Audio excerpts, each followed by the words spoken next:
સદગુરુ મહારાજ કી જય. જય ગુરુ મહારાજ, જય ગુરુ મહારાજ. આ વિડીયો ગમે તમારો શેર કરજો, લાઈક પણ આપજો. આજે કેમ કે ઉત્તરાયણના દિવસ નજીક પકવા થયા છે. એક ઉત્તરાયણ દિવસના પંખીને બહુ હાચવજો. પંખીને થોડા વધારે દોણા નાખજો કે પંખી ખાવા મળે કે બહુ ઉડે નહીં. પાણી મેળજો થોડા કુંડામાં, તે પાણી પી નીકળ જમીન પંખી આનંદ કરે. એક ઉત્તરાયણ નજીક આવે એટલે આપણે દરેકને હાચવવાની વિનંતી કરીએ છીએ.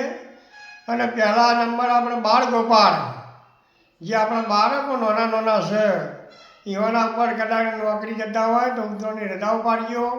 અને બાળકોના જોડી તમે ધ્યાન રાખજો. બાળક ધાબા પર ચડે છે કે ટોપલાની લાઇટ હોય, પતંગ ખરવાને હવે વાયર ભેળા થઈ છે, ભડાકા થઈ છે, એ પણ તમે હોર રાખજો.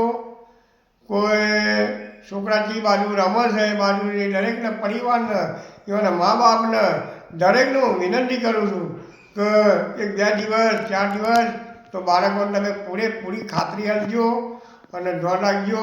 નકર લોકોને વારે પણ દોયડા ભરાઈ જાય છે. પણ એ દિવસના દાડા દરેક બાળકને થોડો રૂમાલ વાંધીને ઓરી રૂમાલ બંધાવજો. ઓરી રૂમાલ એક દોરી કલાકે રૂમાલ પર આવી જાય.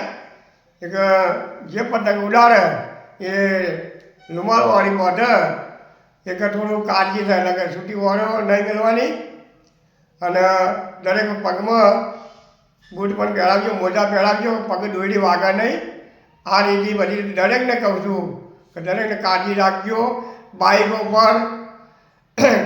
ઉપર કદાચ વાયર ના ભરાયા હોય તો અત્યારે 50 રૂપિયા ખાલી થઈ છે, તો વાયર પણ ભરાવજો. એક દોરી પતંગ ઉપર થઈ એટલે તાર ઉપરને જતી ચેડવાય એક આપણો બચાવ થઈ જાય. અને ઉત્તરાયણના દિવસે બહુ બાઇક ગાડીઓવાળા ભાઈને કંઈ કહું છું કે દરેકને ધીમે ધીમે ચલાવજો. અને દરેકને હાથ ચપવાનું કહીએ છીએ, ભલામણ કરીએ છીએ કે આટલું કંઈ મારી વાણી વિલંબ આપો. બોલો સદગુરુ મહારાજ કી જય.